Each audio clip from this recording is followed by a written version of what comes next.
Zaba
এই পরবতে এই পৃথিবীর মন্ডল তথা সমস্ত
পরিচিত হয়ে আছে।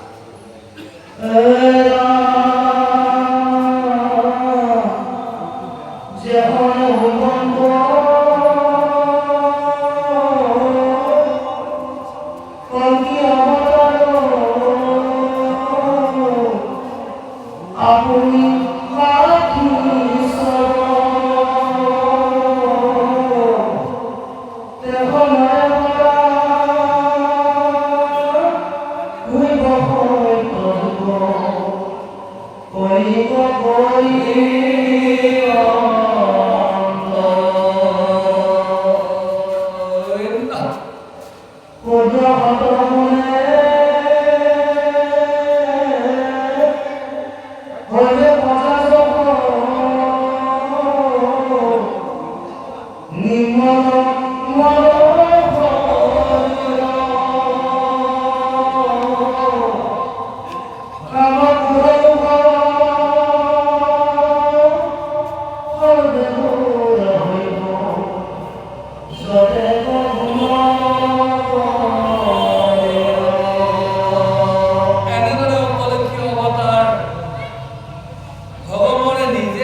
পুনরূপী সত্য যুগ পৃথিবী মণ্ডল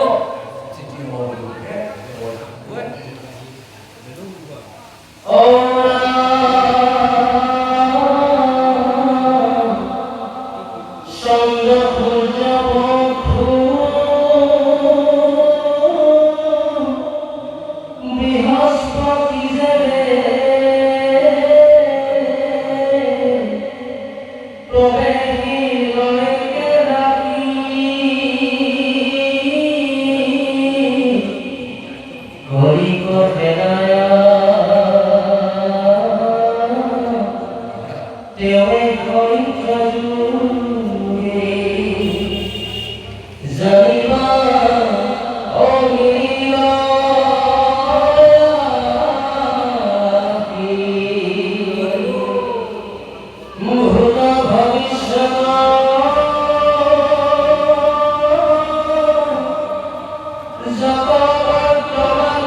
ভূমিত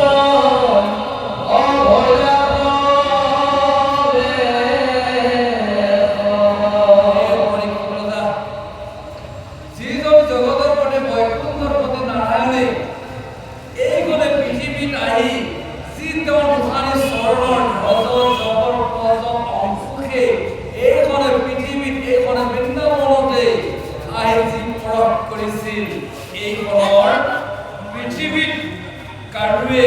আজি কি কৰিব নোৱাৰিলে কাৰৱে শক্তি নহলে পৃথিৱীখনক নাশ কৰিব এনেদৰে আজি ভগৱানে নিজৰ জৈৱকৰ্মক তেওঁৰ প্ৰতি সমস্তবিলাকক নাশ কৰি সেইখিনি সময়তে সেই কলি কি বুলি কৈছে নি কৰোণে কোনো কৰোণা নাই দুখ নাই বেদনা নাই এই কলি ইমান বেয়া সেইখিনি সময়তে তেওঁলোকক এইখন প্ৰৱেশ কৰিছিল কৃষ্ণ বৈকুণ্ঠে জয়বর করে করি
Bye.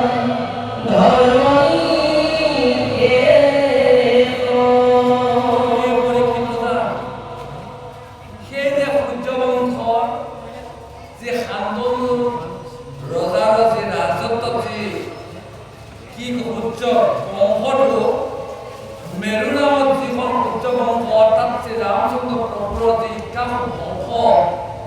তো সৃষ্টি হৈছিল সেই শিক্ষাসমূহ বংশ এটা উচ্চ বংশৰ আজিও সেই পৰীক্ষিত ৰজা যুগ বলেৰে এই কোনো পৃথিৱীৰ মণ্ডলত নহয় সেই উচ্চ বংশৰ সমস্ত লোকত বলে আছে এখন কালক গ্ৰাম নামৰ ঠাইত প্ৰৱেশ কৰি আছে অৰ্থাৎ আমি দেখা নাই এইবাৰ পৃথিৱীৰ মণ্ডলৰ পৰাও যুগ বলে ভগৱানৰ উচ্চ বংশ স্থিতি কৰি তুলিছে আৰু যি সময়তে কলি যুগটো শেষ হৈ সত্য যুগটো পুনৰুক্তি আহিব সেইখিনি সময়তে কলকিয়ে আদেশ দিব পুনৰুক্তি সেই উচ্চ বংশৰ শ্ৰীৰামনগৰ যি বংশত অৱতাৰ লৈছিল যেতিয়া কলিৰ শেষ হৈ যেতিয়া কলকি অৱতাৰে আদেশ দিব কলকি অৱতাৰ আদেশ দিব যে উচ্চ বংশ আকৌ পুনৰুক্তি কোনো পৃথিৱীত সেই কালক নামৰ গাঁওখনৰ পৰা যুগ বলে আহি এই পৃথিৱীত স্থিতি কৰি এনেদৰে চন্দ্ৰৰ সূৰ্যৰ বংশ কুমাৰ পুনৰ অৰ্ধৰ প্ৰৱৰ্তন কৰে লোকসকলক প্ৰচাৰ কৰিব বুলি আদেশকে পৰিকল্পিত যতে কহিলো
এটা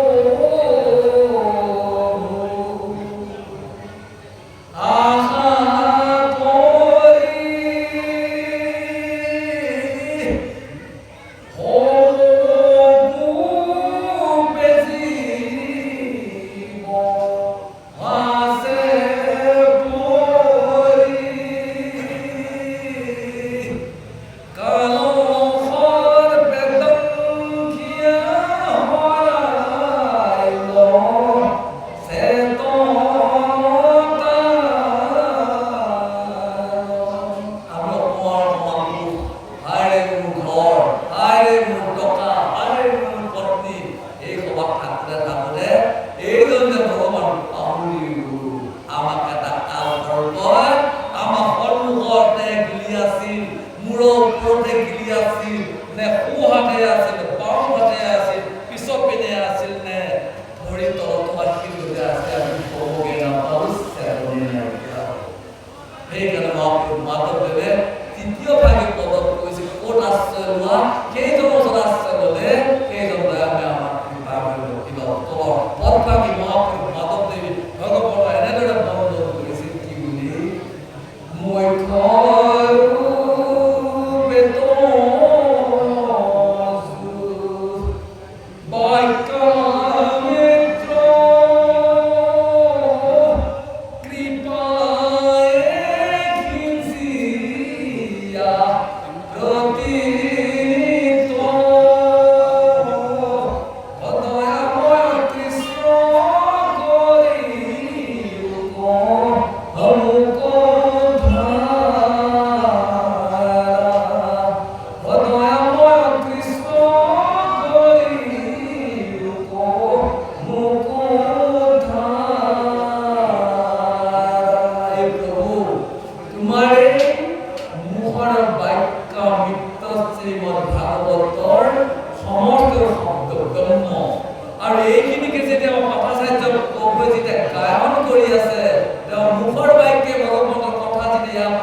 এই কৃপা কৰা আৰু মই তেতিয়াহে বৰ ধন্যবাদ পাম কৃতজ্ঞ হ'ম আৰু নিৰন্তৰে বোলা ৰাম ৰাম ৰাম ৰাম বুলি গুৰুজনাক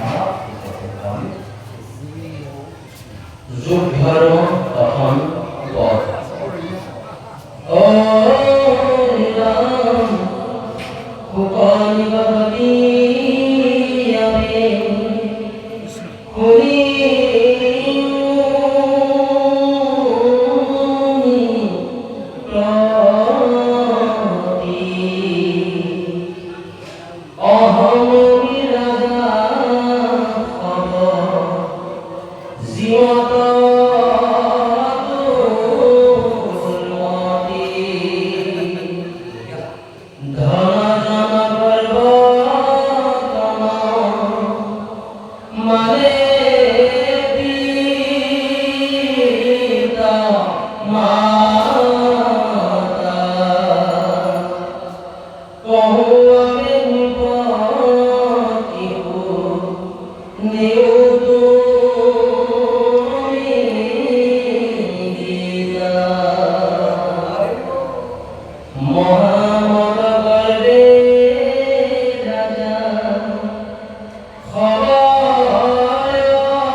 sacrifice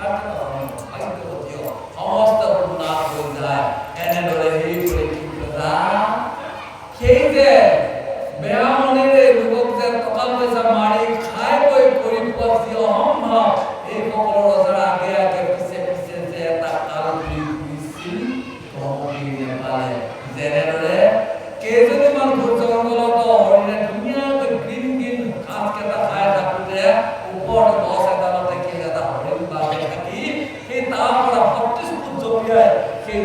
যেনেদৰে সেই হৰিণৰ পোৱালি এটা খাই পেলাই এদিনাখন আমাৰ পৃথিৱী দিনে ৰাতি অসমভাৱে গৈ থকা এই বৰদাকো এই প্ৰাণীখিনি দিয়ে এয়া হৈছে মনুষ্যৰ কলিযুগৰ অহংভাৱৰ মনুষ্যসকলক এই বুলি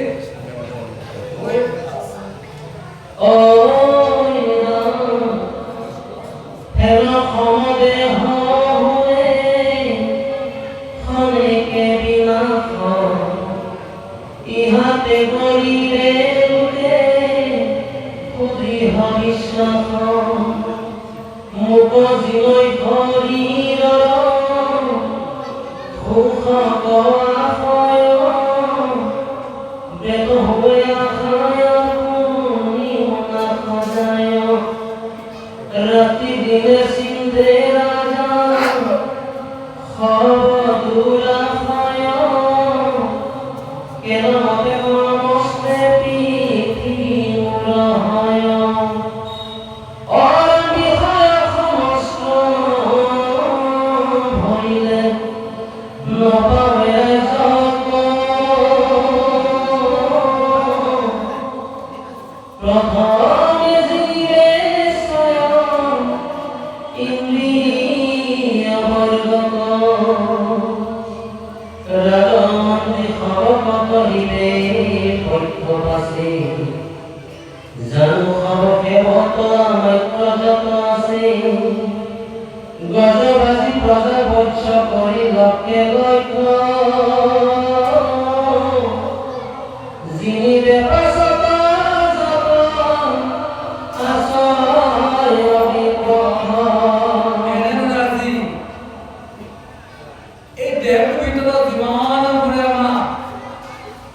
কি বুলি কৰি আছে এই দেহৰটোকে আমি কি কৰি আছো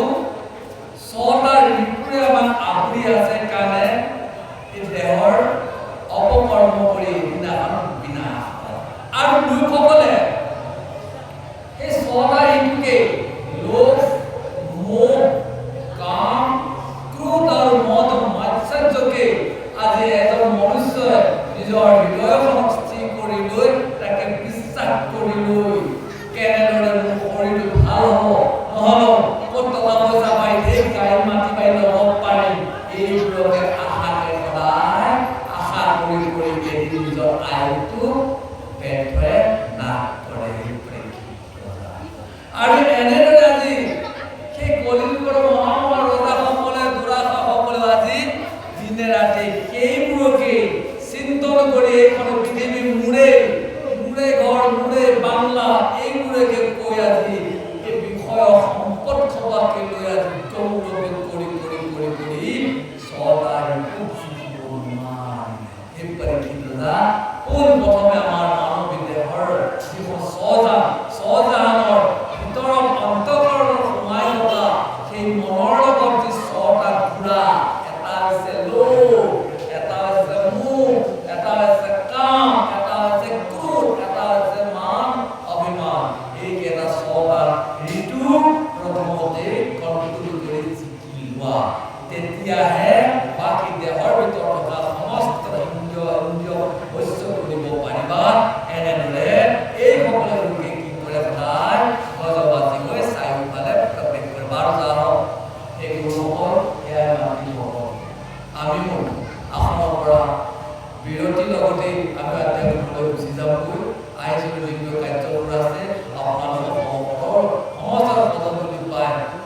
আনন্দ লাগিল সকলোৰে মংগল হওক এই কামনাৰে কৰি আমি অনমে আপোনাৰ সভা মাজে দুআষাৰ কৈ গ'লো তিনিটা সময়ত হয়তো অনেক দুৰ্গতি হ'ব পাৰে আপোনালোকে ডাক্তৰলৈ ক্ষমা কৰি সকলোৰে মংগল নিৰামেতি অকৰ্মা सर्वे भवन्तु सुखिनः सर्वे सन्तु निरामया सर्वे भद्राणि पश्यन्ति मार्गा चतुर्भुवतो शान्ति शान्ति राजी समस्त मंगल कल्याण এই ভগৱানৰ বৰশীশ্বৰৰ ভাৱ বলে দান শীশ্বৰৰ সকলো আশীৰ্বাদ প্ৰাৰ্থনা কৰি আমি এই বক্তব্যৰ পৰা বিৰতি মাৰিছোঁ সমস্ত কৰ্ম পূৰ্ণ কৰ্ম শেষ কৰি কৃষ্ণ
বিশ্বজনীন ভাৰতৰ 4খন পদে 3খন পদ কমে ভাগে সেই বিশ্বজনীন সাৰগুৰুটি ভাৰতৰ সাৰগুৰু ধৰ্ম সাৰগুৰু আছে তেওঁৰ 4খন ভৰি আৰু 4খন পদ এই 4খন পদৰ মূল অৰ্থটো হৈছে সত্য শৌচ ক্ষমা আৰু দয়া সত্য নামৰ যিখন ভাৰতৰ পদ এই পদখন কৰিলে ভাবিব নোৱাৰে আৰু ক্ষমা শৌচ ক্ষমা দয়া এই তিনিখন পদ কৰিলে আৰু ভাবিবলৈ মানুহৰ মাজত যি হিংসা দুৰ্নীতি অতীতৰ ঘটনাবিলাক ঘটাইছে তাকে সহ্য কৰিব নোৱাৰি অৰ্জুনে সেই দাসক কৈছে যে কলিৰ ঘৰটোলৈ কলিৰ ক'ত আছে মই এটা ঘৰ কৰিম এইবোৰে অস্ত্ৰ লৈ অৰ্জুনে কলি বিচাৰি গৈছে অৰ্জুনৰ ঘৰত কলিয়ে স্বপ্নক এটা ডাঙৰ অৰ্জুনৰ মই অৰ্জুনে ঘৰ কৰিম এতিয়া স্বপ্নক অৰ্জুনক সুধিছে যে হে ৰাজু উদ্ধাৰ তুমি গৰুৱা আৰু কাক বিচাৰিছা তেতিয়া অৰ্জুনে কৈছে মই কলি লগ পালে কলিৰ ঘৰত যিহেতু কলিয়ে ধৰ্মৰ 4 পদৰে 3খন পদ ভাঙিছে এটা মই তোমাক কলিক দেখুৱাই দিব পাৰিম মোৰ লগে লগে এই ব্ৰাহ্মণটো কলিয়ে অৰ্জুনক লৈ গৈছে লৈ গৈ আকৌ আহি তেতিয়া কৈছে ব্ৰাহ্মণটো কলিয়ে কৈছে তোমাক কিন্তু মই কেইটামান বস্তু দেখুৱাম এই বস্তুটো যদি সঠিক কৰিব পাৰা তেতিয়াহ'লে তুমি কলিক বধ কৰিব পাৰিবা যদি সঠিক উত্তৰ দিব নোৱাৰা তেতিয়াহ'লে তুমি কলিক দেখা আৰু কলিয়ে তোমাক বধ কৰিব তেনেকৈ গৈ থকা অৱস্থাত অৰ্জুন গৈ আটাইৰে গৈ আছে দেখিছে এটা মানে সাগৰৰ মাজত জল পানীৰে পৰিপূৰ্ণ হৈ আছে তাতে এজন মানুহে ডিঙিলৈকে পানীত ডুব গৈ আছে তাত কৈ আছে মোক পানী অকণমান লাগিব পানী অকণমান খাওঁ দেখিছে ডিঙিলৈকে পানীৰ মাজত থিয় হৈ তেওঁ অকণমান পানী লাগে তেতিয়া অৰ্জুনকে কলিয়ে সুধিছে এইটো কি দেখিছা এই অৰ্জুনক দিব পাৰিবা পানীৰ মাজত থকা অৱস্থাত পানী অকণমান লাগিব হয় অৰ্জুনে যে এইটো পানীত থাকি যেতিয়া পানী খোৱাৰ ব্যৱস্থা ভাবিছে সি অকণমান নামটো কৰিবলৈ পানী কথা কৰিব এইদৰে সহজ হৈছে কিন্তু নহয় এই কলিযুগৰ সংসাৰ জগতত জীৱসমূহ বিশেষকৈ ব্ৰাহ্মণ সংসাৰ জগতৰ সমৃদ্ধি বৃদ্ধিৰ কাৰণে প্ৰত্যেকজন ব্যক্তিৰ ইচ্ছাটো কাৰণে সম্পত্তি লাগে ধন লাগে তেওঁ আৰু লাগে সেইটোৱে বুজাইছিলে তেওঁ ধনৰ মাজতে বাস কৰি আছে আৰু সেই ধন পোৱাৰ পাছত যেন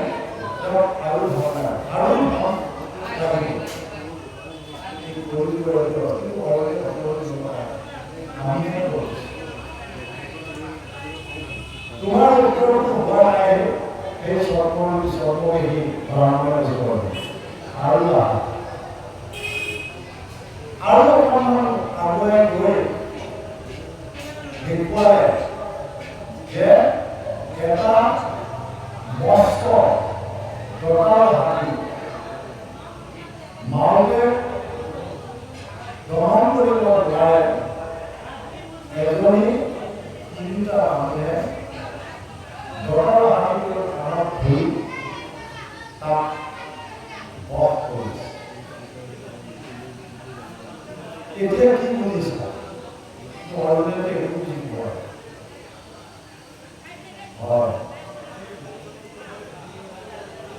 ধৰ্মত জ্ঞানী পুৰুষসকল প্ৰতিটি জাতিয়ে সংসাৰ জগতত বহু জ্ঞানী মানুহ তেওঁৰ যিটো পত্নী যিবিলাক তেওঁক শ্ৰমণটো ঘূৰাই দিয়ে কাৰণ মায়াই যুৱসমূহৰ শুদ্ধ জ্ঞানটো ধন দিছে আৰু দ্বিতীয় কিবা বুজিছে না তৃতীয় এটা ঘটনা দেখুৱাইছে আমাৰ এই আধুনিক চিনেমাখনত দেখুৱাইছিল হিমন্ত বিশ্ব শৰ্মাই এক দুই তিনি চাৰি গৰু গাড়ী চলাই মানে গৰু কিন্তু সেই চিনেমাখনত গৰু গাড়ীখন চলাইছিলে হাতীয়ে কিষানে হাতী চলাই কিন্তু কৰিম কৰা সেই গৰু গাড়ীখন নহয় মানুহৰ গাড়ীখন মানুহে গাড়ীখন চলাই আছে ইয়ে সিংহ কিষানে সিংহই চলাই তাৰ সিংহ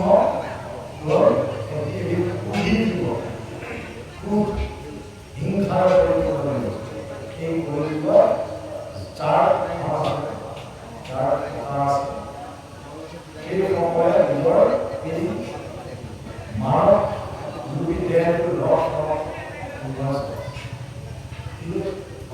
সম্পূৰ্ণ শাস্ত্ৰমতে ভগৱানৰ প্ৰভুৰ বাক্য যে দেহ লগ ঘোঁৰা দেহ লগ চলাই আছে ঘূৰাই লগ ঘূৰাই আছে মন ঘূৰাই আছে দেহ লগ ঘোঁৰা মন বিষয়বিলাক বিষয়বোৰ তোমাৰ সংস্কাৰ বিষয় আছে এতিয়া লোক চকু কাণ নাক চাল জিভাৰ এতিয়া সেইবোৰ এতিয়া এই সমাজ ব্যৱস্থাৰ বিশেষকৈ মানৱ জাতিটোৱে শ্ৰেষ্ঠ মানৱ জাতিটোৰ মাজত নিজৰ লগত নিজৰ সম্প্ৰীতি ভাৱ এই সম্প্ৰীতি ভাৱটো মানুহে ৰক্ষা কৰিব পাৰে অন্য জীৱনলৈ নিব নোৱাৰে যে এজনী মাকৰ চাৰিটা ছটা সন্তান হয় এটা জাতি আছে গাখীৰ খাই খাবলৈ উঠিলে হাই কাজিয়া ডাঙৰ হয়তো কিনে এখন ডাঙৰ হাত কৰিলে সেই জাতিটো কোন জাতি দিব কিন্তু ইটোৱে দিব কিন্তু মানুহৰ পৰিণত মানুহৰ সেই স্বভাৱটো আৰু প্ৰত্যেকজন ব্যক্তিয়ে এইটো ভাবে যে পৃথিৱীখন মই শাসন কৰিবৰ কাৰণে নিজৰ ইন্দ্ৰিয়বিলাকক গ্ৰহণ কৰে উদ্দেশ্য পৃথিৱীখন শাসন কিন্তু সেই পৃথিৱীয়ে কৈ আছে যদিহে ভগৱন্ত প্ৰভুৰ কৃপা লাভ কৰিবৰ কাৰণে যদি ইন্দ্ৰিয়বিলাকক দমন কৰে তেতিয়াহ'লে ভগৱন্ত প্ৰভুৰ কাৰণে এই মুক্তি আহিলে এই ৰাজনীতি মুক্তি হৈছে শাৰীৰিক সাজিত নিৰ্বাণ এই কথাখিনি আমি যোৱাকালি কৰিছোঁ ভগৱন্ত প্ৰভু থাকে বৈকুণ্ঠ শব্দৰ অৰ্থ কি বিমাৰ নাই কুণ্ঠ বৈকুণ্ঠ কুণ্ঠ য'ত ঈৰ্ষা অসূয়া অসন্তুষ্ট ক্ৰোধ নাই লাজ নাই ভয় নাই তেনেকুৱা যি তেনেকৈ সেই ভাৱটো যিজনে জীয়াই ৰাখিব পাৰিব সেইজন বৰ্তমান অৱস্থাৰ বৈকুণ্ঠ আৰু সেইজনে তেওঁৰ এই দেহটো ত্যাগ কৰি যোৱাৰ পাছত তেওঁ মুক্ত লাভ যদি জীয়াই থাকোঁতে যদি তেওঁ ঈৰ্ষা অসূয়া হিংসা লাজ ভয় ঘৃণাৰ ভিতৰত হৈ আছে তেওঁ কেতিয়াও বৈকুণ্ঠ লাভ কৰিব এই কথাখিনি এই যুৱ ধৰ্ম কেৱল ভগৱন্তক এই কলিযুগত জীৱনবিলাকৰ ধৰ্ম সেই কথাটো ক'বলৈ যদি একমাত্ৰ ভগৱন্ত কাম লৈ ইন্দ্ৰিয় তৃপ্তিৰ যিটো ব্যৱস্থা আসক্তি ইয়াৰ কৰি ভগৱন্তক কৰোঁ বুলি বিশ্বাস কৰে তেতিয়াহ'লে এই বুজিলে ভগৱন্তক কৰোঁ কিবা আৰু কৰিব এয়াই হ'ল জীৱনৰ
কৰি কৈছে